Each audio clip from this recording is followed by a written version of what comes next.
तो आज हमारा ये बीएसए का नेक्स्ट लेक्चर है और इसमें हम पढ़ेंगे चैप्टर नंबर 9 जो विटनेस के बारे में बात करता है। इसमें 3-4 चीजें आती हैं। जो चैप्टर 9 है ना, इसमें कॉम्पिटेंट विटनेस भी आता है, इसमें प्रिविलेजेस भी आते हैं, इसमें आपका जो एकम्प्लिश होता है, सह अपराधी जो होता है, जो जिसको को एकम्प्लिश जिसको बोलते हैं, उसके बारे में भी प्रोविजन है। इसमें विटनेस की नंबर के आधार पर एविडेंस की यहाँ पर इफेक्ट जो है वो देखा जाता है, उसकी जो रिलीवेंसी है उसको देखा जाता है। तो कई सारे प्रोविजन इस चैप्टर में आते हैं और ये जो चैप्टर नंबर 9 है ये 124 सेक्शन से लेकर के 139 सेक्शन तक है, ठीक है। और अगर हम एविडेंस की बात करें तो वहां पर भी ये चैप्टर नंबर 9 है और सेक्शन उसमें है 118 से लेकर के 134, ठीक है। तो अब ये बात कवर करता है सेक्शन 124 क्या कहती है, यहाँ पर इसको देखा जाता है। यहाँ पर बात कर रहा है ये कि कौन साक्ष्य दे सकता है ना, हु मे टेस्टिफाई। इसका मतलब यहाँ पर सीधा सीधा ये कह रहा है कि साक्ष्य कौन दे सकता है, का मतलब है कि सक्षम साक्षी यहाँ पर कौन है, यानी कॉम्पिटेंट विटनेस यहाँ पर कौन है, कॉम्पिटेंट विटनेस यहाँ पर कौन है। अगर इसको मेंस के पर्सपेक्टिव के हिसाब से देखें तो आपको ये 3 क्लॉज में आपको मिलेगा, 124 से लेकर के 126 सेक्शन तक, ठीक है, 124। और अगर आप उसमें देखोगे इंडियन एविडेंस एक्ट में तो वहां पर आपको ये मिलेगा 118 से लेकर के 120 सेक्शन तक, ठीक है।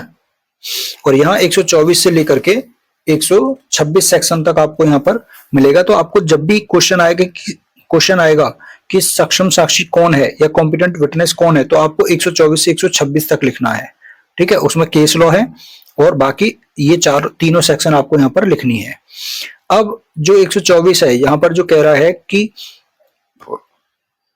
कौन साक्ष्य दे सकता है, तो यहाँ पर आपको 4 वर्ड याद रखने हैं। टेढ़ा, यानी टेढ़ा जो व्यक्ति है वो यहाँ पर साक्ष्य दे सकता है, ठीक है। इतने से आपको ये 124 याद हो जाएगी। यानी यहां पर ये कह रहा है कि साक्ष्य देने के लिए कौन सक्षम है, तो सभी व्यक्ति एविडेंस देने के लिए यहां पर कॉम्पिटेंट है जब तक कि कोर्ट का ये विचार ना हो। तो ये भाषा इस तरह से है, कहना ये चाह रहा है कि सभी व्यक्ति साक्ष्य देने के लिए सक्षम है जब तक कि कोर्ट ने इन व्यक्तियों को साक्ष्य देने से मना न कर दिया गया हो। किस कारण से? जब वो कोर्ट की बातों को, यानी जो प्रश्न जो कोर्ट उनसे करता है उनको समझते नहीं है, ठीक है ना, या उन प्रश्नों के प्रभाव को नहीं समझते हैं। तो जब तक कोर्ट ने इस बात से उन्हें इनकार ना कर दिया गया हो, मना ना कर दिया गया हो, तब तक यहां पर आप देखेंगे जो टेढ़ा है यहां पर उसमें पहला नाम आता है टेंडर ईयर्स, ठीक है। अल्पवयस्क हो गया, अत्यधिक वृद्धावस्था, शरीर के या मन के रोग 3 हो गए, और चौथा अन्य कारण से, ठीक है। ये 4 कारण है यहाँ पर। यानी यहाँ पर आप देखेंगे टेंडर ईयर्स यानी अल्पवयस्क हो गया यहाँ पर जो बालक रहेगा। दूसरा एक्सट्रीमली ओल्ड एज जो रहेगी, यानी अत्यधिक बूढ़ा व्यक्ति, वो भी। और थर्ड इसमें जो पॉइंट है वो है डिजीज, यानी किस तरह के डिजीज, चाहे वो बॉडी से रिलेटेड हो चाहे वो माइंड से रिलेटेड हो। तो थर्ड पॉइंट हो गया यहाँ पर डिजीज यानी टेढ़ा में से। और ए का मतलब हो गया एनी अदर कॉज। तो यहाँ पर 4 तरीके के जो व्यक्ति रहेंगे इसमें शामिल रहेंगे, वो उन व्यक्तियों से उनसे किए गए प्रश्नों को समझने में और उन प्रश्नों के जो उससे क्वेश्चन किए जाते हैं उनके रिलीवेंट उनका आंसर देने से उनको रोका ना गया हो कोर्ट ने, तब तक वो क्या माने जाएंगे, कॉम्पिटेंट विटनेस माने जाएंगे।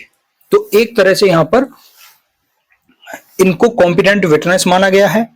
कारण क्या है कि कारण यह है कि कोर्ट में साक्ष्य को देने से किसी व्यक्ति को रोका नहीं जाता है, ठीक है, ताकि न्याय की प्रक्रिया में जो है वो देरी ना हो और न्यायिक प्रक्रिया सुगम तरीके से मतलब चलती रहे। इसलिए यहाँ पर सभी व्यक्ति जो हैं बस उनका जो क्वेश्चन किए जाते हैं उन व्यक्तियों से उनको वो समझ लें, उनका उत्तर दे दें, रिलीवेंट उत्तर दे दें वो, तब ठीक है ना। अब यहां पर आप देखेंगे जो एक्सप्लेनेशन दिया हुआ है इसमें, यहां पर एक्सप्लेनेशन में दे रखा है कि कोई जो अनसाउंड माइंड का व्यक्ति है, तो 4 तो वहां पर हो गए टेढ़ा में, ठीक है। अब यहां पर ये 5वां यहां पर आ गया, अनसाउंड माइंड का जो पर्सन है वो भी एविडेंस देने के लिए अक्षम नहीं है, इनकॉम्पिटेंट यहां पर नहीं है। इसका मतलब इसको नहीं है को पॉजिटिव में चेंज कर दो कि वो क्या है, अनसाउंड माइंड का पर्सन भी यहां पर कॉम्पिटेंट है। क्या करने के लिए, एविडेंस देने के लिए। कब तक है, जब तक वह अपनी अनसाउंडनेस के कारण, अनसाउंडनेस ऑफ माइंड जो रहेगी उसके कारण उससे जो क्वेश्चन किए जाते हैं अगर वो उन्हें समझ रहा है और उनका रिलीवेंट उत्तर दे रहा है यहां पर, ठीक है। जो रेशनल आंसर बोलते हैं, तो रेशनल आंसर उनका दे रहा है, उनको देने से उसको रोका ना गया हो, निवारित ना हो का मतलब क्या है कि उनका आंसर देने से उसको रोका ना गया हो, ठीक है ना, जो क्वेश्चन उससे किए जाते हैं। तो सिंपली यहां पर ये कह रहा है कि अनसाउंड माइंड का पर्सन भी कॉम्पिटेंट विटनेस होता है, ठीक है। बस वो भी अगर प्रश्नों को समझ रहा है और उनका रेशनल आंसर दे रहा है यहां पर। तो इस तरीके से हमने देखा कि कौन कौन व्यक्ति यहां पर 124 में कॉम्पिटेंट विटनेस है। तो इसमें एक तो आया, यहां पर सबसे ज्यादा आता है बाल साक्षी, जो यहां पर टेंडर ईयर है ना, यहां पर ये अल्प वयस्क, इसको बोलते हैं बाल साक्षी। तो बाल साक्षी का जो साक्ष्य है वो 124 में है, ठीक है। और एविडेंस जो 1872 था उसमें 118 सेक्शन में। अब यहां पर जो और आते हैं इसमें, उसमें 2 और आते हैं। अनसाउंड माइंड का जो पर्सन है वो भी हो गया। अब एक है लुनेटिक पर्सन। लुनेटिक पर्सन जो है वो यहां पर एग्जाम्पल में क्वेश्चन में आपको प्री में पूछा जाएगा, जिसको बोलते हैं उन्मत्त व्यक्ति, ठीक है ना। उन्मत्त व्यक्ति जो होता है, ठीक है। और एक हो गया यहां पर इडियट। ये 2 आपको ऑप्शन में मिलेंगे, जड़ व्यक्ति जिसको बोलते हैं। ये दोनों ही आपके कॉम्पिटेंट विटनेस नहीं है, ठीक है ना। तो ये आपको ऑप्शन में मिलेंगे, लुनेटिक और इडियट, इनको आपको याद रखना है प्री के पॉइंट ऑफ व्यू से। अब उसके बाद में एक जो नेक्स्ट विटनेस की बात की जा रही है वो है यहां पर अनचेस्ट वुमेन। अनचेस्ट वुमेन, तो अनचेस्ट वुमेन को बोलते हैं शील भ्रष्टा स्त्री, यानी जो सेक्सुअल ऑफेंस की विक्टिम होती है उनको शील भ्रष्टा स्त्री यहां पर बोला गया है, ठीक है। जो रेप विक्टिम होती हैं वो कह लो। तो ये बोला था, केस है इनसे रिलेटेड, महाराष्ट्र राज्य वर्सेस M.N. मार्दिनकर 1991 supreme court. इस जजमेंट में ये बोला था कि जो शील भ्रष्टा स्त्री होती है वो कॉम्पिटेंट विटनेस है, ठीक है ना। Unchaste women is a competent witness. तो ये आपको यहां पर याद रखना है। अब उसके बाद में इसमें 124 में और क्या याद रखना है, 124 में जो बाल साक्षी होता है उसको भी यहां पर कॉम्पिटेंट विटनेस माना गया है, ठीक है। तो उससे संबंधित जजमेंट है संतोष राव वर्सेस पश्चिम बंगाल राज्य 1992, ठीक है ना। कलकत्ता का ये वाद है और इसमें यही बात कही गई थी कि क्वेश्चन को अगर वो समझ रहा है, उनका रिलीवेंट जो है या रेशनल आंसर उसका दे रहा है बच्चा, तो फिर उसके जो एविडेंस है उस पर विश्वास किया जा सकता है, ठीक है ना। यानी हम बच्चे की क्या करेंगे, उसकी इंटेलेक्चुअल जो कॉम्पिटेंसी है, उसकी जो बौद्धिक क्षमता है उस पर हमें विश्वास करना है, ना कि उसकी आयु को हमें देखना है, ठीक है। ऐसे ही यहां पर हम देखते हैं कि जो रेप विक्टिम होती है, ये तो जजमेंट हो गया। उसके बाद में जो रेप विक्टिम होती हैं उनके साक्ष्य को भी यहां पर ये बोला गया है कि उनकी कोरोबोरेशन बोलते हैं संपुष्टि करना, ठीक है ना, उनकी संपुष्टि आवश्यक नहीं है उनके साक्ष्य की, और उनके साक्ष्य पर विश्वास किया जा सकता है। जैसे रामेश्वर वर्सेस राजस्थान राज्य, ये जजमेंट है 1952 सुप्रीम कोर्ट का। इसमें यही कहा गया था, इसमें यह था कि जो बालक था 8 साल की जो लड़की थी उससे रेप किया गया था, ठीक है ना, और उस मामले में वही एकमात्र वहां पर विटनेस थी, और मेडिकल टेस्ट से वहां पर ये जो है प्रूव नहीं हो रहा था कि रेप हुआ है। तब भी उस 8 साल की लड़की जो थी उसके जो विटनेस मतलब उसने जो गवाही दी थी, टेस्टिमनी जो हुई उसकी, उस पर विश्वास करके वहां पर जो रामेश्वर थे यहाँ पे अभियुक्त जो थे उसको दोषी ठहराया गया था, और बोला गया था कि जो बालक है वो इतना समझदार है अगर कि वो क्वेश्चंस को समझ करके उनका आंसर दे सकता है, तो वहां पर उसकी जो गवाही है ना, वो एडमिजिबल होगी, उसकी स्वीकार्य होगी। यहाँ पर ये जरूरी नहीं है कि उसके एविडेंस की, उसके साक्ष्य की हमेशा ही वहां पर कंफर्मेशन, उसकी कोरोबोरेशन, संपुष्टि उसकी होनी चाहिए, ठीक है। दूसरा ऐसे ही फिर जजमेंट आया यहां पर कृष्णलाल वर्सेस हरियाणा राज्य 1980 सुप्रीम कोर्ट। यहां पर भी यही हुआ। इसमें यह हुआ कि रेप के मामलों में जो विक्टिम होती है उनका बयान जो है वहां पर बहुत ज्यादा महत्वपूर्ण हो जाता है, और यदि उनके स्टेटमेंट से उनके बयान जो हैं वो विश्वसनीय लगते हैं, भरोसेमंद लगते हैं कोर्ट को, तो फिर वो वहां पर मतलब उनके जो बयान है उनकी कोरोबरेशन वहां पर जरूरी नहीं होती है। ये इस जजमेंट में बोला था। और ऐसे ही एक और जजमेंट है मोहम्मद कलाम वर्सेस बिहार राज्य, ठीक है। ये 2008 का जजमेंट है सुप्रीम कोर्ट का। इसमें सेम यही बात यहां पर बोली गई थी, ठीक। उसके बाद में जो नेक्स्ट है इसमें वो है महाराष्ट्र राज्य वर्सेस सी के जैन, ठीक है। ये भी महत्वपूर्ण जजमेंट है, और ये प्री में आता है, आपका मेंस में तो आपको लिखना ही है, प्री में भी आता है। यहाँ पर रेप विक्टिम जो है उसके बयान को जो है वो एडमिजिबल माना गया था, और एक नियम यहाँ पर जो है लगाया गया था। इसमें जस्टिस थे ऑनरेबल अहमदी। उन्होंने कहा कि जो लिंग संबंधी अपराध होते हैं यानी जो सेक्सुअल ऑफेंस होते हैं, उनकी जो प्रोसिक्यूट्रिक्स जो होती है, जो अभियोजिका होती है, उनको सह अपराधी की श्रेणी में, है ना, को अकम्प्लिश की श्रेणी में, कैटेगरी में उनको नहीं रखा जा सकता है। वास्तव में वो तो अपराध से पीड़ित होती हैं, विक्टिम होती हैं, और विक्टिम की कैटेगरी में आती हैं, ठीक है। और एविडेंस में कहीं भी ये नहीं लिखा है कि उनकी जो टेस्टिमनी है, उनका जो साक्ष्य है वो स्वीकार नहीं किया जा सकता, ठीक है ना। तो इसमें रेप विक्टिम का जो साक्ष्य है वो एडमिजिबल माना गया था।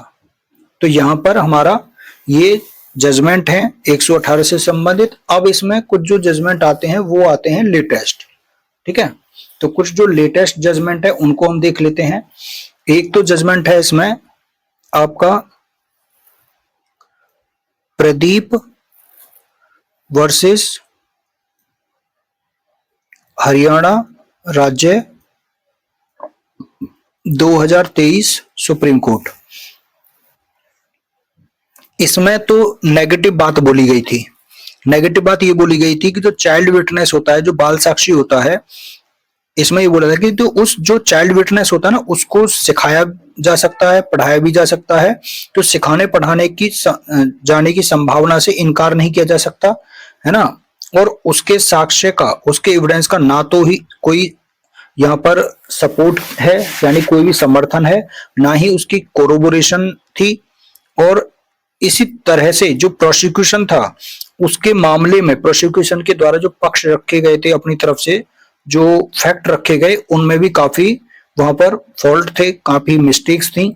तो इस कारण से वहां पर बाल साक्षी के साक्ष्य के आधार पर दोष सिद्धि नहीं की गई थी।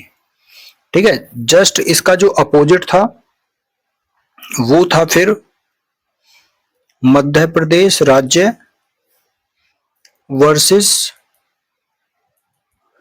Balvir Singh 2025 supreme court. इस जजमेंट में ये बोला कि जो एविडेंस एक्ट है वो किसी भी विटनेस के लिए मिनिमम एज वहां पर डिसाइड नहीं करता है, और इस कारण से जो बालक साक्षी होता है, बाल साक्षी जो होता है, चाइल्ड विटनेस, वो एक कॉम्पिटेंट विटनेस होता है। ठीक है ना, और इसलिए उसके जो एविडेंस है उसको हम डिनाई नहीं कर सकते हैं। ठीक, तो और दूसरा इसमें यह भी बात बोली थी कि जो ये सेक्शन 106 जो इंडियन एविडेंस एक्ट है, प्रेजेंट में सेक्शन 109 है वो बीएसए में, वो सेक्शन 106, 101 यानी प्रेजेंट में ये सेक्शन 104 हो गई, तो सेक्शन 106 सेक्शन 101 का एक अपवाद मात्र है। ठीक है ना, एक्सेप्शन है। ये बात भी बोली थी, इसको याद रख लेना। ये वैसे वहां पे भी मैंने लिखाया है। ठीक है, और मध्य प्रदेश राज्य वर्सेस बलवीर सिंह के बाद में यहाँ पर जो एक और जजमेंट है वो है आपका सेम बात, मतलब उसी में बोली थी, ये उसी से रिलेटेड जजमेंट है, राजस्थान राज्य वर्सेस चतरा। ठीक है, 2025 का है सुप्रीम कोर्ट का। इसमें भी वही बात बोली थी जो बलवीर सिंह के केस में बोली थी। तो ये आपको यहाँ पर इतना याद रख लेना है। तो ये आपके कॉम्पिटेंट विटनेस में सेक्शन 124 हो गया है। अब बात आती है यहां पर सेक्शन 125 की। यहां पर जो सेक्शन 125 है उसमें आप देखेंगे ये सेक्शन 119 से कोरिलेट करती है एविडेंस 1872 वाले में, और यहां पर ये कहता है कि जो साक्षी होता है, विटनेस जो होता है, उसका मौखिक रूप से संसूचित करने में असमर्थ अगर होता है तब उसके साक्ष्य को, अगर वो ओरली अपना गवाही वो नहीं दे पाता है, संकेतों के माध्यम से दे रहा है, बोल कर नहीं दे पा रहा, तो हाथों से इशारा करके गेस्चर के माध्यम से दे रहा है, तो उसके साक्ष्य को किस कैटेगरी में रखा जाए? उसको मौखिक जो साक्ष्य होता है उसमें रखा जाए, या जो लिखित साक्ष्य होता है उसमें रखा जाए, दस्तावेजी साक्ष्य जो होता है मतलब उसमें रखा जाए, डॉक्यूमेंट्री एविडेंस में।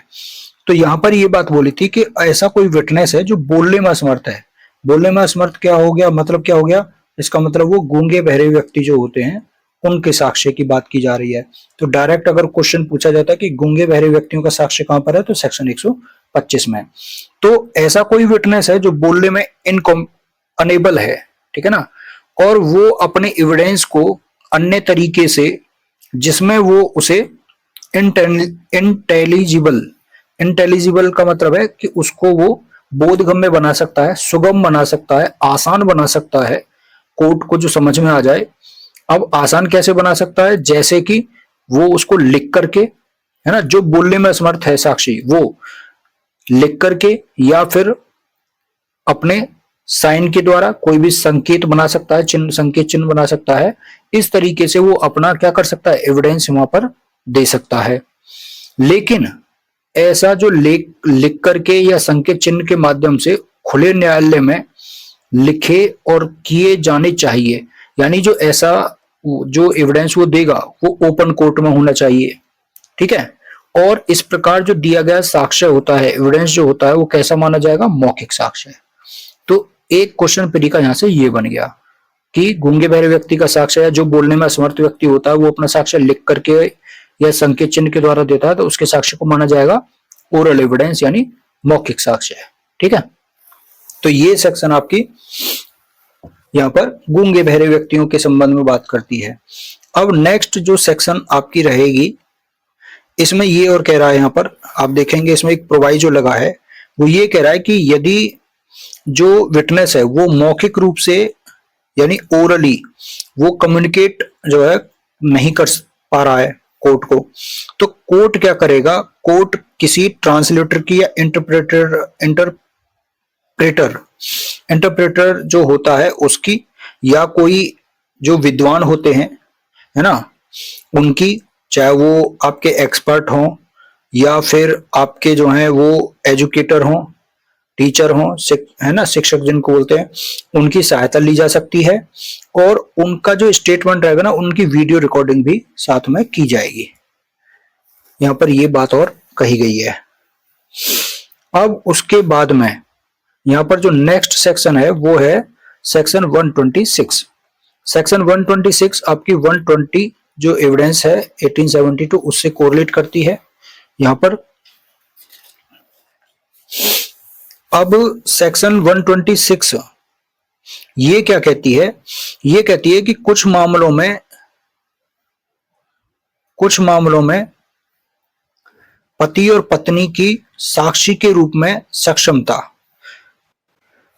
यानी ये कह रहा है कि जो competency of husband and wife, competency of husband and wife as witnesses in certain cases, यानी दो तरह की कार्यवाही है, सिविल कार्यवाही, सिविल प्रोसीडिंग और क्रिमिनल प्रोसीडिंग।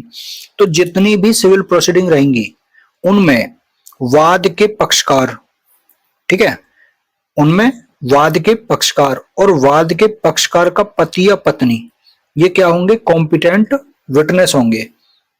ठीक है, यानी ए और बी के बीच में अगर कोई वाद है, हुआ है, डिस्प्यूट हुआ है, तो यहाँ पे वाद के पक्षकार में इस पक्षकार का जो पति रहेगा या पत्नी रहेगी, है ना, या इस पक्षकार का पति या पत्नी रहेंगी, वो यहाँ पर कॉम्पिटेंट विटनेस रहेंगे एक दूसरे के अगेंस्ट में यहाँ पर।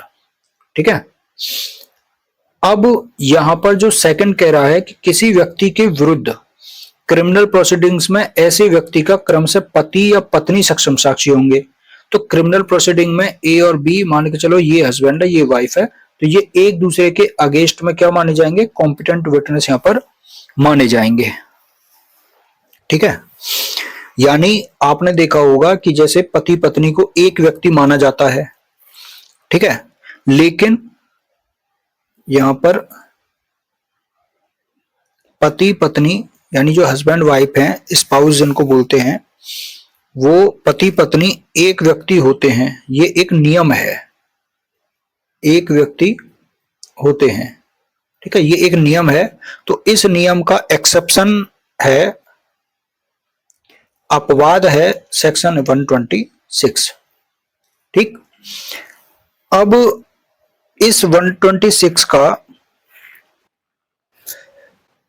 उद्देश्य क्या है, इसका पर्पज क्या है, इसकी इंपॉर्टेंस क्या है, ये क्यों रखा गया, इस तरह से उनको क्यों माना गया पति पत्नी को जो है एक दूसरे के विरुद्ध।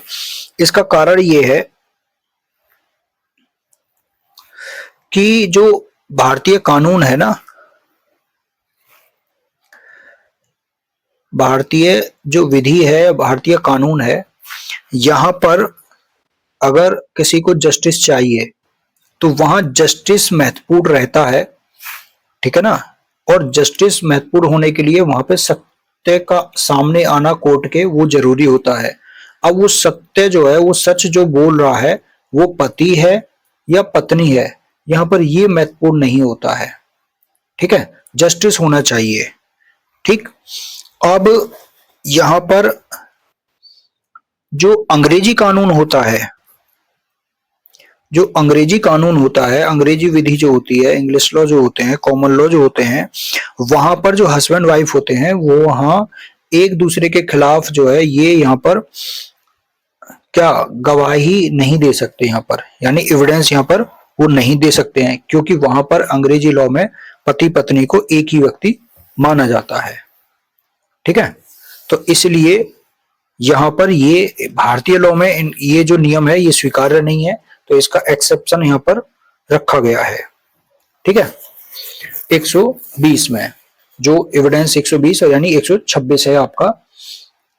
अब इससे रिलेटेड आपको एक जजमेंट है, पति पत्नी एक व्यक्ति होते हैं। ठीक है, तो 120 से रिलेटेड तो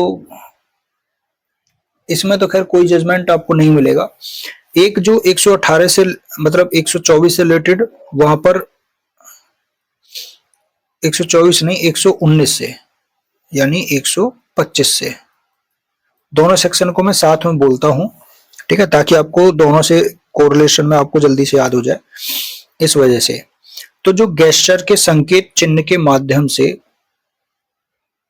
यानी साइन के द्वारा, या फिर जो लिख करके, यानी बोल नहीं पाते हैं, लिख करके जो साइन देते हैं अपना राइटिंग में, जो एविडेंस देते हैं, साइन नहीं देते, एविडेंस देते हैं, उनके साक्ष्य को मौखिक साक्ष्य माना जाता है, ठीक है, और ओरल एविडेंस इनको माना जाता है। तो इसी से रिलेटेड जो है जजमेंट आपने पढ़ा होगा, क्वीन इम्प्रेस वर्सेस अब्दुल्ला, ठीक है। इसमें घायल थी महिला और उसने संकेतों के माध्यम से हाथ से इशारा करके जो है अभियुक्त को, मतलब अपना गवाह, अपने जो बयान थे, गवाही थी, वो दिया था और उसके आधार पर जो है अभियुक्त को दोषी ठहराया गया था, ठीक है। तो ये भी एक मौखिक जो है एविडेंस यहाँ पर माना जाता है। अब यहाँ पर हम देखेंगे कि जो नेक्स्ट है सेक्शन, वो है 127, ठीक है। अब यहां से ना जो नेक्स्ट जो क्लॉज है पूरा, वो चलता है प्रिविलेजेस का, ठीक है ना, विशेषाधिकार का। तो ये अलग पोर्शन है, इसको अलग उसमें किया जाएगा, तो इसको नेक्स्ट वीडियो में कवर करेंगे। इसको थोड़ा छोटा रहने देते हैं वीडियो को, ठीक है। तो नेक्स्ट वीडियो में पूरा 127 से लेकर के और पूरा 134 जो सेक्शन उसमें है, ठीक है, वहां तक पूरा कवर करेंगे। और मतलब 127 से लेकर के 139 तक मतलब यहाँ पर पूरा कवर कर देंगे हम, ठीक है। तो इसको नेक्स्ट वीडियो में कवर करते हैं। ओके, आज के लिए इतना ही। Thank you so much.